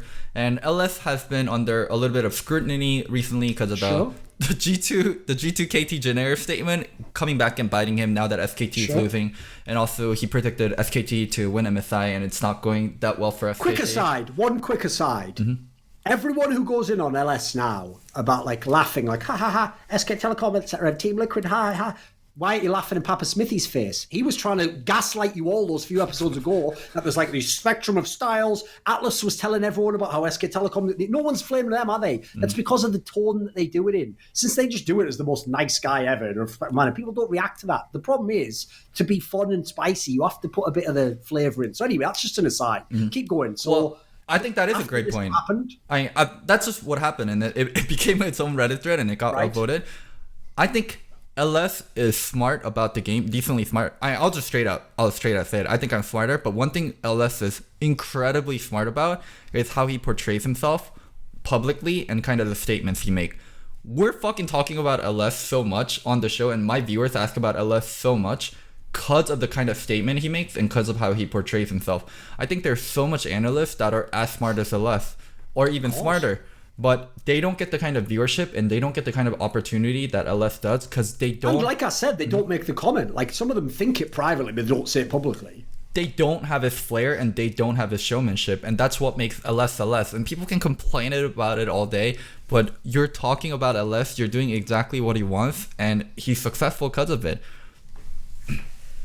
Yeah, my whole problem is this. Like, I'm actually going to take what you just said there as a starting point, Loco. So you actually nailed exactly something I don't like about how people see video games, which is when you said that there, where you were like, I think I'm smarter. It's like, what's even the point of that? Because the problem with this, Loco, is how would anyone gauge that, right? It's just a purely subjective judgment you made yourself, right? Yeah, I know what you mean. You see what he says, you see what you think, and you think my analysis is better. One of the biggest problems in League is this. Are you ready for it? And it's going to be a mini rant, but it's going to be so worth it for the payoff. So you ready? This is what I hate about people in esports games. It's mainly because too many of the fans are really young and it's their first topic they've ever gone into really in depth. And so they act as if knowledge of a game or understanding of a game was like a linear process, like leveling up a Pokemon. So everyone has to go to level 8 and then they get this ability here, and then they go to level 16, they get this here, and then level 24, and then it evolves. I don't fucking know how Pokemon work. You get the premise of what I'm saying, right? They act as though, here's a better analogy. They act as though learning League of Legends is like, the Encyclopedia Britannica. It's like a massive encyclopedia you pay for. It's like 50 volumes, and it covers every topic you could want, right? They act as though League of Legends knowledge was a guide starting, and it's numbered. Like there's 50 volumes and everyone starts reading volume 1 and then they know the basics. Then they read volume 2, they know team fighting. Volume 3, they act as though the best analysts. So let's say Papa Smithy. Let's go with one of the fans' favorites, right? They act as though out of 50 volumes, Papa Smithy's on volume 38, and because they don't like LS, he's on volume 12. The problem is that is totally the wrong way to look at understanding people and different specialize. Viewpoints. Exactly. What you need to do is think of it as there's 50 volumes, but there's no numbering. And you could study any of the 50, and nobody can study all 50 and know all 50 to the best. And even if they did, they still wouldn't have all the ideas about all 50. So all I'm looking for is I want to find a person so Kelsey's watched all those years of LPL that most people have in the West. I want to see what she thinks about a topic in relation to that. If I have a guy who's from, just think about the perfect analogy is the last episode we did, Loco, right? I'll go ahead and blow my own horn on this one, shall I? That was a fucking masterclass of hosting because I took a show which should have been quite boring because it was 3 guests all separately talking about predictions about a bunch of games that realistically is 5 teams. No one really cares about PvP. It's 5 teams and more realistically 4 that people vaguely care about. Basically, the question to every single one of those 3 people would have been like this. What happens when Team A plays Team B? Right, now what do you think when Team B plays Team C? Right, what do you think when Team C plays Team A? Who do you think will win, Team A, B? Or it would have been the most boring show ever if anyone else did it, Local. But what I understood, and I think you probably will see now, is I made it so that we talked about every team, but in a way that was tailored to their specialty. So even if we talked about G2, we talked about it to Kelsey in relation to how IG will play. We talked about it in relation to which is the better. I found a way within that to find what their one area they could talk about in a better way than anyone else on the show. So at the end of the show, that's why actually the Atlas one probably surprised people the most, because I haven't talked to him as a person, actually. I don't know him. So I know a lot of people won't know this, but he also has done color in the past as well as play-by-play. So what he actually showed us was he had a totally different take on the whole show. In fact, he'd listened to the earlier people, he had his own language. That was brilliant. So it doesn't matter that it didn't turn out to be correct. Like, he was wrong now. Still a fucking mega interesting opinion, wasn't it? Like, the whole way he modeled the game was quite cool to listen to. He made some valid points. So that's how you want to look at the game. It's not about right or wrong. To me, it's like, is the guy interested? And LS is interesting as fuck. The real problem is this: with someone like LS, you can't you can't have too much of him. Like, if it was only LS on every episode, that'd be too much. You need to have like an LS episode, a veteran episode, but then you need like a Papa Smithy episode. Kelsey, let's all take a breath. Let's all just discuss this and calm Dude, down. LS now let's bring in veteran and tell us all why we're wrong. Get us why we're wrong. Get him. Like, there's a cult of LS. I swear to God, there is like a cult of LS that like almost everyone is a big person love that LS. gets that Loco. Of course, yeah. I feel like there isn't a cult of Loco. I guess there is somewhat of a cult of Doran, but there is like a cult of LS. It's crazy. Like, fans that love him, that like constantly come onto my stream and ask about LS, and I'll see them on other streams like asking about LS. Like, LS has huge fans that love him. Like, that they want LS every single day. It's it's like the content creators nowadays it's a new breed, and as a creator, like, you have to make your own independent content, like, to tie it into the Reddit thing. The personality is the brand now, basically. By the way, that even means, like, in my case, it's not even all my own personality, is it? I just developed it, but whatever. You have to basically make yourself into the brand. Yeah, so one thing that I was very lucky, like, I could have naturally kind of situated myself as a creator in this way. Like, I love TSM, I hate TL, that's my brand, and I'm also an NA supporter that has history in Korea, and I've also coached before, I've also played before, and also part of my branding is people love shitting on me. It mostly happened because of you. I mean, I'm, I guess, somewhat grateful for it, but that's like naturally been my branding, and it's really fucking important for other creators to find their own branding and find their own personality and find their own voice in the scene. Like, Veteran is becoming like the loud voice of Europe, the European expert, the European defender. Like, Frostgaren, Chelsea in the past has like really branded themselves with China. Papa Smithy as kind of like nice guy that knows Korea really well, that also knows about other regions, and that it's very easy to listen to. Like, it's so fucking important to have your own branding. And like, when people think of you, there needs to be adjectives that they can describe you in instantly. If there isn't, then you really don't have a brand and you really don't have a personality. And by the way, just as a quick aside, because I made this point on Twitter, and don't worry, people are the people who say this shit aren't listening to what we say now, and they won't understand anyway. But I'll say it for the sake of it anyway. There's people out there, local, who make the classic mistake with this show, where all they say is they go, "Ha, this show is hilarious, I love it. But why the fuck is Locodoco on it? All he is ever saying is stupid stuff." Don't worry, Loco. They used to say the same thing to me. There's a famous set of people. There was even a guy who actually, I think, became a fucking mod, who used to say dumb shit like, "Something in Insight would be so much better without Thorin." Because what they never understood was they thought Something in the Insight was a guy who didn't follow League of Legends, given a bunch of like, stupid, really strong opinions. And then, this is the key part, this is the mechanism they miss. And then the smartest guys in the world get telling him why he's wrong, right? Like a guy from China said, "Well, actually, I disagree, this team's better this way." Monty saying, "Well, actually, I think they did the right draft." Now, what they don't understand is you wouldn't get that exact same response from those people if I hadn't said the thing that you think's stupid. So even if they don't like you, and obviously, by the way, no matter what people say, some people who watch the show obviously do like you and are your fans on your channel. But even the people who don't like you, what they don't understand, this is the breakthrough they need to make. They're right. They don't like you, but they like to not like you. That's the part they don't understand. No, the worst thing is ignorance. Dude, I've done shows with other people where you weren't on the show and people didn't like that show as much, did they? That's the thing. The fact that you don't like me, the fact that you talk about me like healthy, like TL fans, the ones that are fucking shitting on me every day, ones that are making fucking stress about anything I say negative about TL, you're helping me. Like, the worst thing you can have as a creator is ignorance, when people don't talk about you. The creators that failed, the creators that you don't know about, the creators that are suffering the most from this like Reddit backlash thing or the Reddit interview thing, you guys don't know their names because they're not talked about. Like, that's the truth. Oh. Thing is, though, the fact it's Team Liquid fans as well, I mean, fucking hell. Even the name's bad. Like, it sounds like crying, doesn't it? Like, Team Liquid. "Oh, bad day for rain today. If you're a Team Liquid fan." Like, fucking hell, it's too bad, isn't it? Like, Team Liquid, someone should just meme on them and take that, like, classic Bruce Lee interview where he's like, water can flow, but water can crash too. You put water into an object, it becomes the object. You know when he does that? Like, you've seen this classic interview, it's mega, and it was like, you put water into a teapot, it becomes the teapot. I'm doing a sick accent here as well, right? But obviously the joke here would be water can become tears. Yeah, you can have that. At the end, you have that. Or you just have the shy. Like, I put Team Liquid into a dumpster. It became the dumpster. It became the trash can. Like, he pours them in there like fucking Kool-Aid. Oh. Also, they drink all the Kool-Aid, so they are just fans of water. So, did you see the Mithy thread on critiquing the casters, where he talked about, I wish the casters won't... I remember this, yes. Yeah. I'll tell you the gist. Okay. The gist was, basically, he doesn't like it when casters, like, pretend as though they know everything they're talking about. Like, what he said was, since you're not a player, so the idea is you're not going to know everything about the champion depth and everything they can do. If you don't know what's happening, he thinks you should actually say on the cast, like, don't know what's happening here, but, you know, like, we'll see as it goes on. And you should kind of, like, make it clear you don't know. Because the problem was, he says, and there's a lot of, like, very intelligent players who have this problem in every esport game. He says that, like, it triggers him when he hears people say, like, the wrong thing. And so he just, like, muted the stream, basically. And he implied, I can't verify this because I don't speak Spanish, obviously. He implied that the Spanish stream does do what he says. Like, you know, they will admit if they don't know something and all good. So what do you think about this topic? So, remember what we talked about branding? I'll take someone, for example, Azael.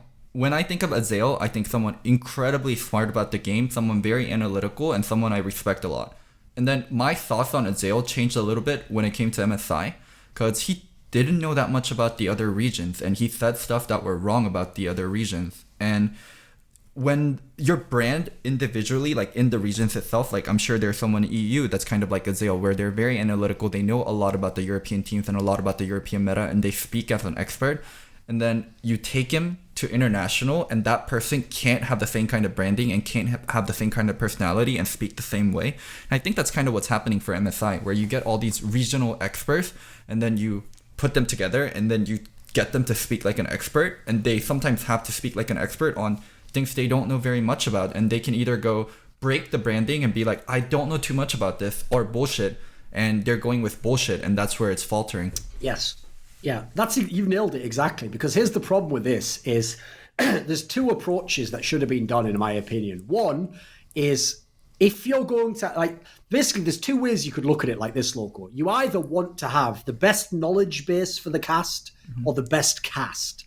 So if you have that choice, if you want number one, if you want everyone who's an expert, then it's pretty simple. MSI should be, every game should have at least one caster who casted that region. If you did that, you would automatically get rid of this problem. Like, you'd have a guy casting the Korea game who casted Korea, you'd have a guy casting the Vietnam game who casted Vietnam, you know, you'd do that. Now, the problem with that, obviously, is outside of the major regions, like, who the fuck would it be for LMS? I don't even know. So it would make it tougher, right? So instead, the philosophy they would go with, and in the past, this was less of an issue because no one knew the other regions, so we didn't even know they were wrong when they were telling us some shit about some player from fucking Hong Kong or something. We didn't even know if they were right or wrong. In the past, the logic went like this. It's better to just have the top talent. Like, you want the best casters, and then it's like when I do CSGO. You know, I say that in CSGO, I openly tell people, Local, I do not follow teams that are outside the top 20. So if a team comes to a tournament and they're the 28th team in the world, I might do a tiny bit of research, just find out what maps they play. But what I do is, when I'm on the desk, I will say, I don't follow tier 3 Counter-Strike, so I don't actually know what this team's strengths, etc. So I'm going to learn with you guys. Like, I would expect, based on some minor things I've heard, they'll play these maps, but I'm actually waiting to see from the first games how they'll play. And from there, I'll start to build it up. The logic being that if I am a top analyst, you still want to hear my analysis of the game generally anyway, and what I see. It doesn't matter that I don't know all the details about their history. The point is, I agree with that as a premise, right? The idea of having the best casters, but you've got to do what I just said there. Like, in this scenario, if it's Fengvu versus Flash Wolves, you've got to admit, like, I don't really know that much about whether this guy can play this champion. But let's see in this game. That's not a sin. I think that's fine to do. If you don't have the talent out there to get, it's not the end of the world. So on that one, I'm not going to be super harsh. I do agree. I think a lot of casters make the mistake Mithy's pointing out, which is they, even if they don't say they know everything, they make it sound that's like their brand. I know everything. That's their brand. Yeah, which, like you're saying, by the way, it makes perfect sense in your region. Because yes, I'm sure Azael watched every fucking NA game. I bet he knows all the team. He probably does know way more than us. But you're right. If he goes international, he can't have that as his brand. He can't be like, I'm the guy who knows everything. Because we all know, like we said on that past episode, you logistically can't watch every game. No one can. So, yeah, that's just one where it's like, it's not a huge issue, but I do think casters would help themselves a lot more if they just added a little bit more of that in. Like, it's not the end of the world to say you don't know a player that well or you didn't watch as much. I don't think that's a sin, personally. I think you should just do it and be honest. Yeah, I mean, that's why the most criticism is for color casters, not play-by-play, because play-by-play, like, you just do the same thing. You just fucking cast the game. Yes. For color, like, you have to have in-depth knowledge. No, in theory, any play-by-play caster could do this to me, you're right. Except Rivington, because for some reason he's just not allowed to. Maybe he respects women too much or something. He probably like opened a fucking door for a one or something and got fired instantly by Mark Merrill, like, you know. Oh my God. He probably said something like, I don't really want to like your fart though. I'm just here for my quarterly review. And then they were like, you're consigned to the fucking interview desk. Damn, Doran's like, this episode wasn't controversial enough. Let me make sure I piss off Riot employees a little bit more. What are they going to do? Walk out? They're gonna...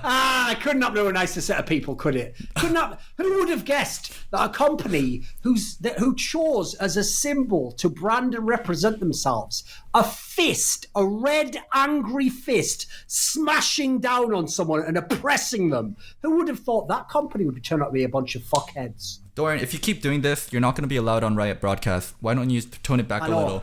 Yeah, I'm a bit worried about that, actually. Tone it back, dude. Could go badly. So, okay, last topic before we end the episode.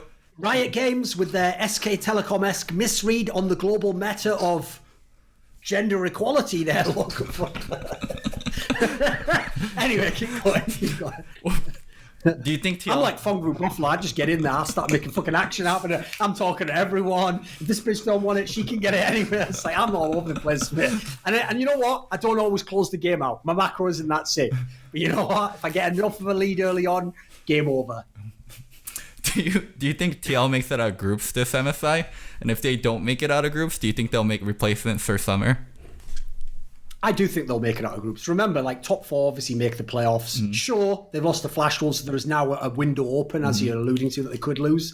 But personally, I think they'll beat Flash Wolves again. If they have to play a tiebreaker, I'd still favour them. I also think, are you ready for a bold prediction? Okay. I'm still waiting. I still think it's going to happen, Local. Mike You Young? know how best of ones go. I think there's going to be at least one game that Team Liquid steals from someone. Might be G2, might be SK Telecom. I think they're going to steal one game. One. Oof. So I think they make playoffs. I think they're going to get wrecked in playoffs, so it won't matter. But the thing is, though, you know what? Even when I say that, right, in terms of form, in terms of the current meta, in terms of the style, they should get wrecked in the playoffs. But with the players they have, it's the same with SK Telecom. With the players they have, there's a world in which they can fluke. Why not? They've got exceptionally good players. Team Liquid's not a joke. Exceptional more on the SKT side there, but Team Liquid's still got pretty good fucking players. I think it's like 50-50 for them. Them losing to Flash Wolves is big. If they lose to Flash Wolves again, like, they're out because of the tiebreaker situation. So, and I actually think they can drop a game to Fumble Buffalo. Flash Wolves can. That's possible as well. You're right. This is the big problem. Is even though they could also they could also lose to everyone. That's right. This is not impossible to lose to PvB for sure. Did you check? Did you get to see the Steve interview with Travis? No. What did he say? I mean, I've only caught the beginning part of it. I only follow the League of Legends Reddit front page, so I didn't see that, Loco. It's not relevant to League of Legends. It's not very relevant. So he talked about coming to MSI and like styles being really different and wanting to adapt and playing more early game oriented. Like, when Steve says stuff like that, and if that's how actually TL views what they should be doing for MSI, I get really fucking scared. I know I talked about them being one dimensional and them having a shitty style, but they don't have... Can they even really switch? Like, if you are the head of TL, like if you're the head coach or if you're the CEO, what's the direction you give TL to make sure they have the best shot? This kind of ties into what we said before, which is no matter what was happening in NA, like even if Loco, from the scrims they did during LCS, they decided that the best way to play to win LCS was to play the way they did. The reason they should have still been putting in a lot of like scouting work on IG and G2 and some of these other teams to see what they were doing is because if they try something totally different now, I feel like it would fail just because it's something that isn't in their wheelhouse. It's not what they try. It's not their practice. It's not their strengths. Problem is, you do in a way want to play to your strengths, don't you? Like at the moment, the strength I don't think can win against this opposition. So you can't win the tournament, but what would the point in quitting now be? Isn't that too ridiculous? Yeah, no one's asking look them at to SK quit. Telecom. It's kind of like SK Telecom, right? I'm more annoyed that SK Telecom tried a bunch of stupid shit and lost than if they'd have just played and lost straight up playing their normal style. So in a mad way, I kind of feel like Team Liquid should just stay doing what they're doing. I feel like What would you pick? I would want them to play their style, but within a certain champion. Like, no fucking Sejuani, no fucking Trundle, and more top carries and mid carries, and actually playing around mid and top a little bit more. Because they can play around Jensen. Like, Jensen, during that contract era, when Jensen had contracts on C9, they played around mid heavily, and Jensen did extremely well. Dude, that game when he picked Silas, I think it was against G2, right, or something. Like, I thought they were picking it so he could go off in that game. He didn't really do that much, unfortunately. Yeah, but they still have somewhat of tools to adapt. Like, adapt where you have the tools, but don't try to push yourself way too out of the comfort zone. Like, Xminty playing Lee, I think is a great start. Make sure he's more on those champions, not Sejuani Trundle. So there is an overlap between TL style and the MSI meta, and play what's in the overlap. Yeah. Do you have anything else, or do you want to start ending the episode? Oh, I actually need to end it now, yeah. So, yeah, that's the end. All right. Well, Flame definitely. it's actually, dude, surprisingly, non-guest episode for us do consistently better than guest episode. Have you seen that? No, I believe you. Why do you think so? I honestly don't understand, because I do think like a lot of the guests add so much to the show. Don't know. Problem is, it's the end of the episode. I haven't got 10 minutes to give a theory and spin it out now. So it's it. I don't know, Loco. Just like Mithy wanted all to say, I don't know. But I'm willing to find out.